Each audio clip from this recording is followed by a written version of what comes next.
Welcome to The Gut Show. I'm your host, Erin Judge, registered dietitian and founder of Gutovate. I'm also your fellow IBS warrior. Our goal on this side of the internet is to empower those with IBS and digestive disorders to understand their gut better, to have a healthier relationship with their bodies, and to make confident choices to improve their digestive health. During this season, you can expect a conversation around a hot topic related to gut health, digestion, and IBS. As a disclaimer, I am a dietitian, but I am not your dietitian. So everything covered in this episode is meant to be educational and is purely information that you can take back to your healthcare team in order to make the best decisions for you. If you're new here and something just doesn't feel right in your gut, if your symptoms have led you to this podcast, I invite you to start by taking the quiz, What's Your Poop Personality?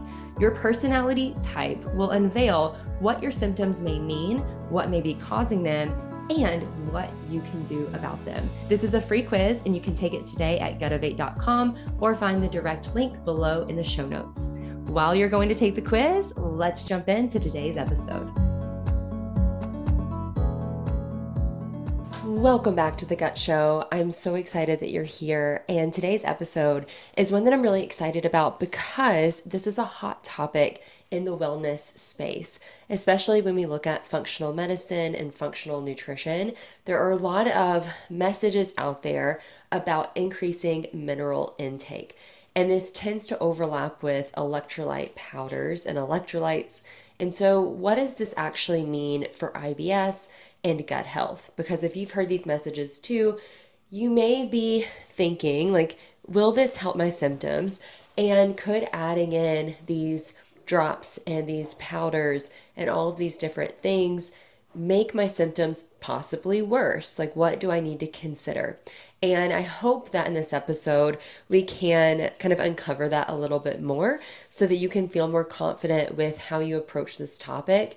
And like I believe with most things when it comes to health, you can use what's most valuable from these tools for your health while also keeping your gut stable and keeping your symptoms as low as possible, because that's our goal. Achieve optimal health through optimal nutrition while also keeping our gut as stable as we can and honoring the unique needs that our guts have with IBS or whatever condition that you may be living with. So when we're thinking about minerals, we have to understand what they are before we talk about the different powders and supplements that are out there.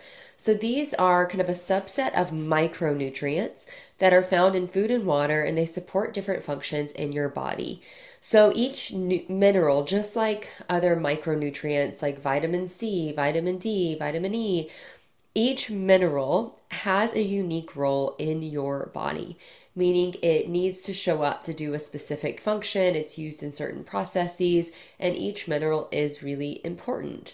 Some functions that your minerals may help with and where they may fit in the most include the absorption of other nutrients, which is very important because you only are what you absorb, right? So you have to absorb the different nutrients from your food, including macronutrients, proteins, fats, carbs, but also those micronutrients like vitamins and minerals, as well as these specific minerals. Building bones and muscles. So not only are we using protein for muscles and calcium for bones, we also utilize other minerals. Calcium is a mineral, but other minerals to help with this building of your bones, your muscles, even other tissue in your body, including kind of cellular repair and repair of tissue that can be damaged just due to aging, which is normal, but also due to infection or whatever may be going on in your body. Minerals also help with making hormones.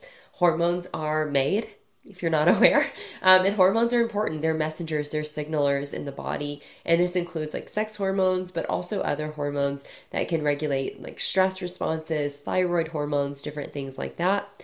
And minerals can help with regulating different processes throughout the body. So this includes your digestion, also includes heartbeat and other things, but digestion is regulated by a multitude of processes throughout the entire body. And minerals are going to help support those processes. And so if we are missing minerals, we might be working at even more of a dysfunction when it comes to the digestion process. And this is where you're going to see the mineral conversation for health come up the most, because we know that minerals are involved at even a cellular level with some of these different processes in the body, how we utilize energy, metabolism, repair, digestion, all these different things. And so, if minerals are part of that kind of base process, the theory is that if things are kind of out of whack, maybe there's a role for more minerals. And maybe in some cases, a lack of minerals could be the problem. So, this is where a lot of these theories come from. And the education around them usually is centered on kind of that cellular level of these different processes in the body. And some people will be very eloquent in teaching exactly what all the processes look like the Krebs cycle or different things. But that's just the more basic way of thinking about it. So, what are some of the common minerals that you're going to get from your food, and some of these from liquids as well? The first one that I already mentioned is calcium. Calcium is a really, really, really important mineral because it's helpful for building bones and teeth, which teeth are kind of like bones. Calcium is the most abundant mineral that it's found in your body, and 99% of it is actually stored in your bones and teeth. So it builds up your bones, builds up your teeth, and is stored there. This is going to lead to the structure of your bones and teeth, but also the color that you see. Calcium, it can compete with other minerals. Calcium also relies on vitamin D to function well, and a little bit on vitamin K. And so it's not just a standalone mineral on its own, but it has a relationship with other nutrients in the body as well. Sodium is another really common mineral, and this one comes up a lot when we think about electrolytes because it is an electrolyte. This is important for controlling fluid balance and hydration. So it balances body fluids and is important for the proper functioning of your muscles and your nerves. Sodium is one that typically gets a bad rap because with the rise in more processed foods, especially in the United States and America, whenever we were able to make food more shelf stable, the rise of canning and processing to make food last longer and more available for people, which is incredible. Sodium is often used in high amounts in that process because sodium not only helps with these things inside the body, it's also considered a preservative, meaning it can keep your food fresh longer and can help it from spoiling. And so you're likely going to see a large amount of sodium added to canned foods, foods that are meant to be more shelf stable, and especially more processed foods. Not only that, but salt, which includes sodium, it's a major source of sodium. Salt helps with flavor and taste. And so sodium is often increased in a lot of foods that are meant to be really like high sensory for your mouth and your taste buds because of that salt level. So when we think about sodium, there's a lot of health warnings around sodium because most people are overeating sodium. Now, there's a huge debate on sodium and the potential of its source in how it's actually used. So, iodized sodium, maybe the iodine is actually problematic, like high levels of iodine, which is typically the type of salt, iodized salt, that you're going to find in processed foods. And that helped eliminate the iodine deficiency problem people had in the past. But there's also a debate on, is real salt and sodium from kind of a non-iodized salt version actually more helpful, and are we almost deficient in that while we're over intaking the other form? So there's a lot of controversies around salt. High amounts of sodium intake have been linked to high blood pressure, so that's where the warnings have come from, and the recommendation was to stay under 2 grams or 2,000 milligrams per day. And many people are getting way more than that if they're eating a lot of processed foods. But if you're not, you might actually not be eating enough sodium. So this one can be kind of controversial, but this is what you're going to find in a lot of your electrolytes, which we'll get to a bit later. And it's important just to understand what that looks like. It's always on a food label if you're looking at packaged products. And then if you're eating or adding salt to your food, you can kind of see how much you're adding there. Another mineral that is hot these days is magnesium. This is important for muscles and nerves, so the function of those, the health of those, nerves especially. Magnesium is found in different fruits, vegetables, grains, meat, milk, and fish, so it's abundant in our diets. But there are many different types of magnesium. So we talk about magnesium for digestion quite often because some forms of magnesium have a laxative effect in the body, like magnesium citrate, magnesium oxide. Other forms of magnesium can help with like stress. That includes like magnesium glycinate.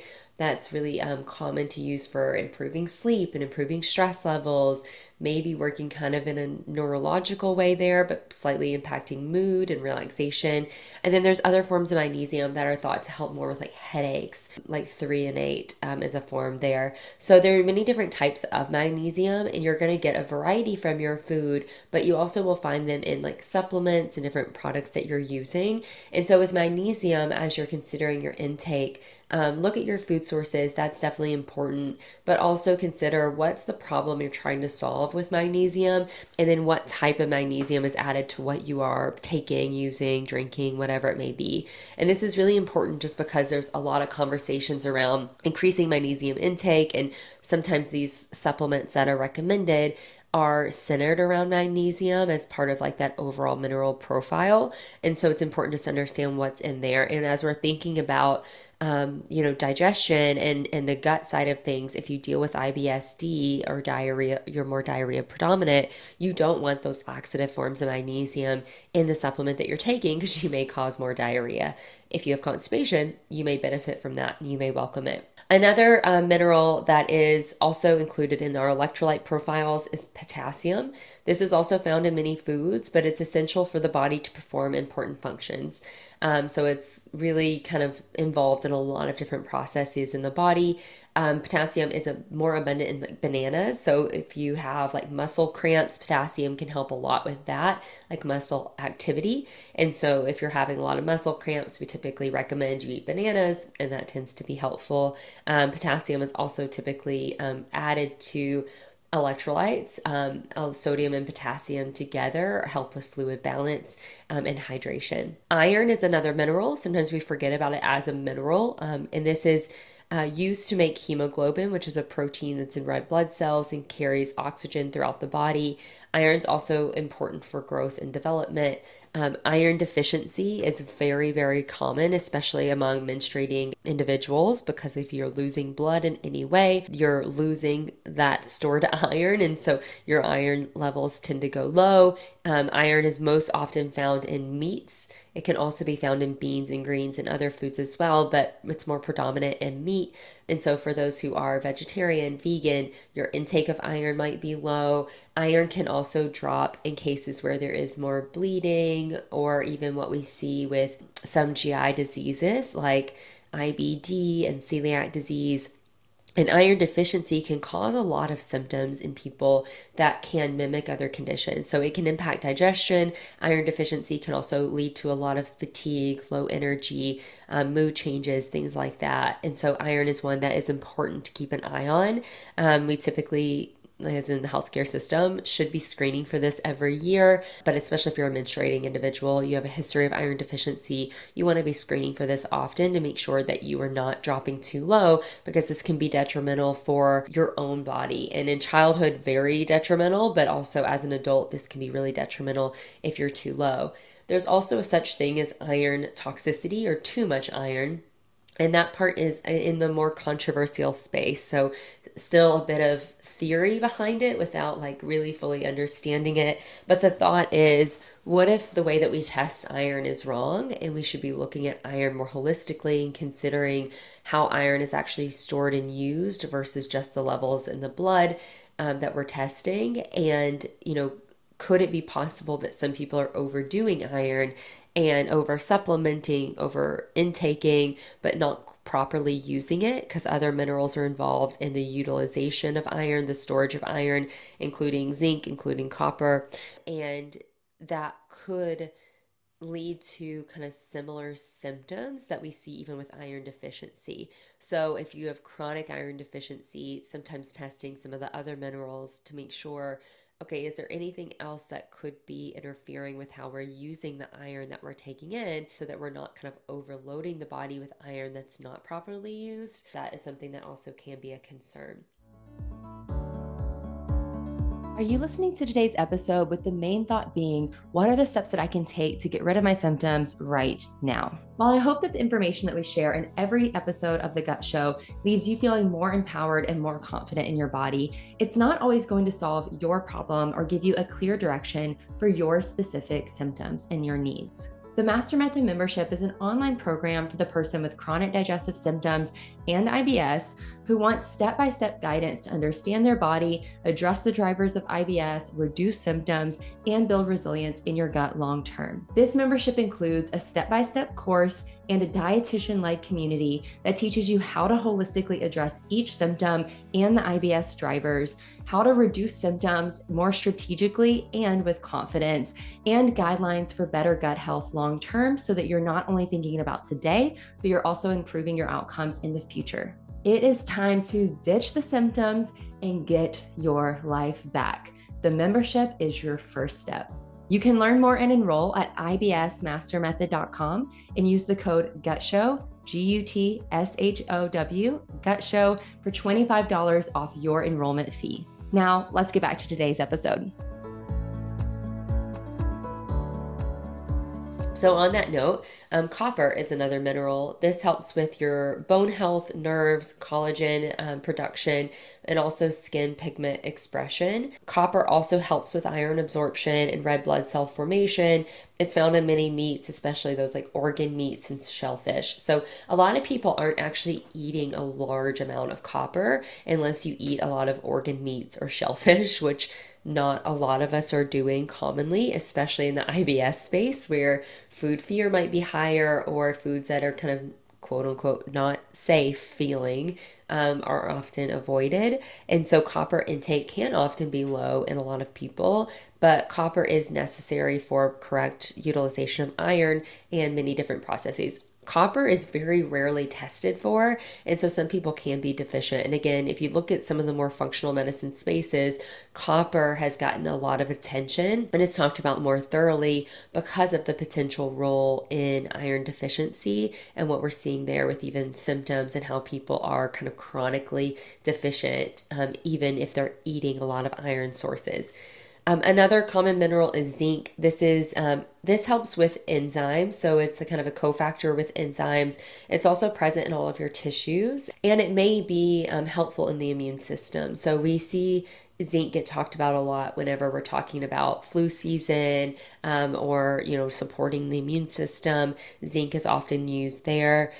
Zinc can be deficient in a lot of people, and this can lead to problems with other minerals, other nutrient absorption or utilization of nutrients, and balance there. It may impact the immune system. It may impact some other functions in the body, could impact the digestive system. So this is one that can be helpful to test, especially if we're seeing other deficiencies or kind of seeing some of these chronic symptoms that we're not fully understanding with base level labs.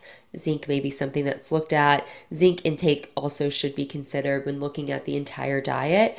Zinc you're going to find in meats. You're going to also find it in some plant sources. You can find it in shellfish as well. And so there are a lot of sources out there as long as you are taking it in. So zinc is one that is really important to look at as well. And the last mineral we're going to talk about, which I kind of mentioned already when we looked at sodium, is iodine.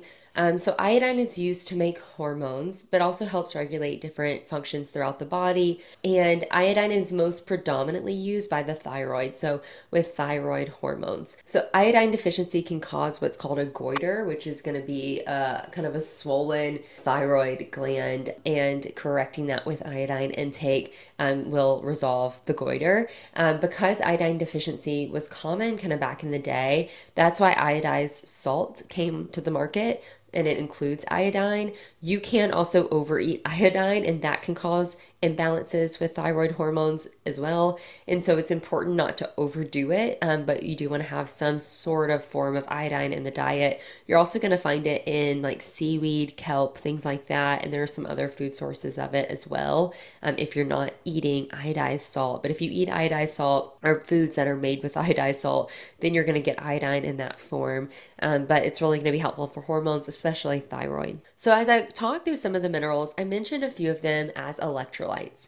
Now, minerals, the word minerals, are used often kind of interchangeably with electrolytes online. So if you've seen the rise in like mineral mocktails, which are drinks that are made with often electrolytes. Usually electrolytes are the main focus there, but there can be some differences. So just to define it, electrolytes are groups of minerals that carry an electrical charge and help impact different chemical reactions in the body, including pH, how nutrients move in and out of cells, the balance of water in the body, heart rate and blood pressure, and others. So our electrolytes are going to include our sodium, potassium fits in there, chloride can fit in there, but these are really going to impact a little bit more of balance between inside the gut and outside of the gut, so through the tissue. And that's really important when we think about hydration and replenishing what could be lost if you're losing a lot of fluids through sweat, again, through another tissue form. They're also going to have other impacts. So sometimes people will benefit from increasing these specific minerals in their diet to help with other functions. And we see this with forms of dysautonomia, like what we see in POTS. The treatment is a large amount of sodium with a balance of potassium and chloride as well, just to kind of keep that balance there, to help with blood flow and how the body is regulating. So not even a hydration problem there, but also just regulation throughout the body, because dysautonomia is like poor regulation, especially of heart rate. Because of the role that both minerals and electrolytes play in the body, especially with how other nutrients are going to be able to use, as well as other processes that occur inside the body, any deficiencies or inadequate intake of these can impact all functions of the body, but especially GI functions. So GI symptoms, gut symptoms, could follow deficiency or inadequate intake of these things. And in those with IBS or other gut conditions, there may be even a stronger impact of these deficiencies or poor intake because the gut is already more compromised, not functioning as well as it can. On the reverse side, GI symptoms, especially diarrhea, can impact mineral and electrolyte needs. Because if things are moving way too quickly through the body, one, we may not be absorbing it fully because it's moving too quickly through the small intestine. But especially when we look at fluid balance and the role there, if things are pulling water into the gut, so we're pulling water into the gut from the rest of the body, so pulling water in, that's also going to impact sodium and potassium in that balance, and then it's flushing out where we're not reabsorbing that water properly. That can be problematic. The problem is that testing for these is not done frequently. So understanding if you're deficient is a lot easier said than done, because testing is not always available and it's not typically just offered very often. And simply testing your levels may not give you all the answers of how these minerals are actually being used, how they're impacted by your body, how they're impacting your body, and how they're interacting with other minerals, other vitamins, other things inside the body as well. So this is where working with a dietitian that can help assess labs, assess your nutrient intake, actually look at things as a whole can be really important. And it's important to kind of have these conversations with your providers as well when you're requesting testing to try to understand the full picture. So what about short term? Kind of bringing this back, we've got laid a good foundation of what these minerals are, how they may play roles in the body, where electrolytes fit in. But the question is, should you be taking electrolyte or mineral supplements? Is this going to be helpful for your symptoms? Is this going to be helpful for your gut health? Is this going to be helpful for your body's overall health? And is this something you should consider? So with electrolyte powders specifically, these can help with fluid balance when you're losing fluids. They also can help if you're having harder stools, so you need to soften your stools. They also may help improve motility if you're dealing with constipation, especially if vitamin C is also added in. Now, this is where typically I'm only going to recommend electrolytes. So if you're dealing with lost fluids, that means you're in a diarrhea flare. You definitely want to add electrolytes in. Now, this is kind of a catch-22 because you could worsen the diarrhea, so there's more you want to do there, but you don't want to be dehydrated. That can make diarrhea worse as well and kind of systemic symptoms worse. We don't want to cause dehydration because of a diarrhea flare and prolong that flare. So adding in electrolytes a little bit at a time, kind of sipping on it slowly, being mindful of what you're using, that can be helpful to kind of replenish those electrolytes and what's lost. If you're dealing with constipation, now this could be helpful. One thing I would say is to consider your overall sodium intake because, again, if you're eating a lot of maybe more processed foods or canned items or things that already have a large amount of sodium, or if you're using a lot of salt whenever you're cooking and you're adding in an electrolyte powder, often these electrolyte powders have up to 1 gram of sodium, which is half of your daily needs, right? And if you have POTS or overlapping dysautonomia, your needs could be higher. And so you may benefit from more salt, more sodium. But if you don't, and if you have a history of high blood pressure, this can be problematic. So I would only utilize electrolytes for constipation if you're not overdoing, like way overshooting your goal through your daily intake of sodium, then adding sodium in should be okay. And if you don't have a history of high blood pressure, if you do, you may consider non-sodium electrolytes or non-sodium minerals instead. So which ones would you choose? Because electrolyte powders can have a lot of other ingredients added for flavor, sometimes other vitamins, again, like I mentioned, vitamin C that are added that are going to kind of have other impacts on your gut and your body. Make sure you're checking the ingredients list and look for sugar alcohols. Some are still made with like xylitol, sucralose, things like that. For some people, that is going to trigger more symptoms. A lot of them are made with stevia if they're flavored, or some out there made with monk fruit. Know what works best in your body. If you don't tolerate those things, try to look for one without it or a non-flavored option. Many brands out there do have a non-flavored option, and you can add a little bit of fruit juice, lime or lemon, something to kind of add some flavor on your own. That's a really good approach to avoid having more symptoms due to the added ingredients versus the electrolytes themselves. If colors are added, some people don't do well with that. You're going to see that in a lot of the bottled products out there like Gatorade, Powerade. They add color to give you the sense that it's flavored in some way, but many powders don't have color to them because they don't utilize those different ingredients that may not be necessary. So one brand that I really love, none of this is sponsored, but LMNT, they have a non-flavored option that many of my clients have liked. They do have stevia, so you have to kind of consider that, but they have some really good flavored options.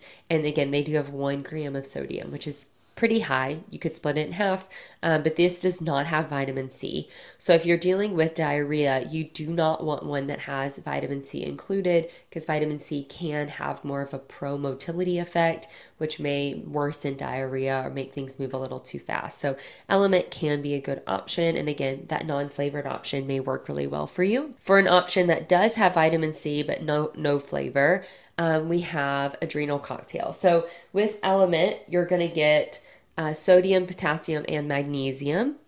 So again, look at the labels of what you're taking. Adrenal Cocktail does have vitamin C added. So this is vitamin C, sodium, and potassium. And the sodium intake is actually a little bit less. So we're getting about 490, just under 500 milligrams. So half the amount as the Element. And this one is completely non-flavored. So it's great mixed with a little bit of like diluted with water and a little bit of juice. I like grapefruit juice, but this can be a good option if you struggle with constipation and if you're getting magnesium from other sources, so you're not wanting to add more magnesium. So those are some options when looking at actual electrolytes. There are so many products out there. This has been a huge push in the wellness industry, so a lot of products have followed. So there's a lot for you to choose from. Now, what about other minerals? Outside of electrolytes, so electrolytes are typically going to be anchored around sodium. There are also such things as trace minerals, and these are often going to be found in these like drop forms. And for these, sodium is not the main player. So these can be really helpful if you're someone who wants to experiment with adding more minerals in. If you feel like your mineral intake is low, maybe you do struggle with diarrhea and you want to replenish some of those minerals and you're adding salt in other places for your sodium, this can be really helpful. I like this brand. It's Trace Minerals, but it's the concentrates Trace Mineral Drops. They're really helpful. But these you can add to your water and it just adds some minerals back to the water, especially if you have like more purified water, because we pull out a lot of the non-helpful things in water, which is so important for our health overall. But sometimes we lose some minerals in that way, if you've kind of looked into the water world at all. So this is a way to add something back in. But this has magnesium, chloride, a little bit of sodium, only 5 milligrams, so a very small amount, and a tiny bit of potassium. This also has a small bit of sulfate, lithium, and boron, so even some other minerals that are out there. But something like this can be helpful as well. These are typically not sweetened, so typically tolerated very well. The key here, though, is making sure that you're not overdoing it with any of these forms. So even magnesium, 250 milligrams of magnesium is a high amount. And so if you're taking a lot of magnesium supplements for constipation and for stress, you could overdo your magnesium intake. So again, working with a dietitian, talking with your healthcare provider to like make sure that you're not overdoing it with any supplements is so important before you start a new one. These are different options that exist. So outside of kind of the base minerals and electrolytes, there are other kind of mineral supplements out there to consider and understand how they may impact you. And one of them is iron. So iron supplements are notorious for making gut symptoms worse. Sometimes infusions feel better, but infusions also come with other symptoms. So if you are dealing with iron deficiency, often we want to try to increase your iron intake first if possible. There are some other forms of iron that are out there that may be better tolerated than others, but you really want to personalize it based on how deficient you are. Some people may be able to only supplement once a week or every few days versus every single day. There's a lot of ways of approaching it to find what may work best for you, but that can often cause symptoms to be worse with supplementation. So something that we may have to kind of get creative with. And then zinc and magnesium supplementation also exist. And these can be helpful, especially magnesium glycinate or threonate. This can be helpful with fatigue and nausea. And zinc supplementation sometimes can help with those as well. And like I mentioned, magnesium citrate and oxide tend to help with constipation and have more of a laxative effect. And so those are often used as well. We often don't see a lot of other supplements used, even for things like copper and other things. We try to take a food first approach because there are supplements, but you can over supplement. And there's a lot of debate too around how much the body uses supplement forms of some of these nutrients versus food forms. And so ideally we want the diet to be as balanced and nutritionally adequate as possible. And so short-term supplementation could be helpful if there is a deficiency, but in the long run, we really want to make sure that your intake is as well-rounded as possible. And that's where a lot of that supplementation personalization is going to come into play. And even just considering the full picture of what's going on to make sure there's no harm being done, only support, so that you can move forward more confidently. And like I mentioned with the electrolytes, when you're considering supplementation, please, please, please always check the ingredient label. There are often a lot of ingredients added to supplements that can make symptoms worse, and it can be really confusing, like the side effects that you're having that you may not have expected if you're not looking at the different ingredients that are in the supplement that you're using and communicating those with your healthcare provider, with your dietitian, whoever that you're working with in your care. I hope this was a helpful episode. I know there's not just a super simple yes or no answer to should minerals and electrolytes be used for IBS, but I wanted to at least talk about this a little bit more in depth, give you some background information on what you may be seeing online, and help you kind of understand what is in some of these things that people have recommended to determine if this could be helpful for you personally based on your symptoms. And all you can do is take in the information, communicate it with your providers, and make a decision from that point, kind of understanding your body and your personal needs above all else. Thank you for tuning in.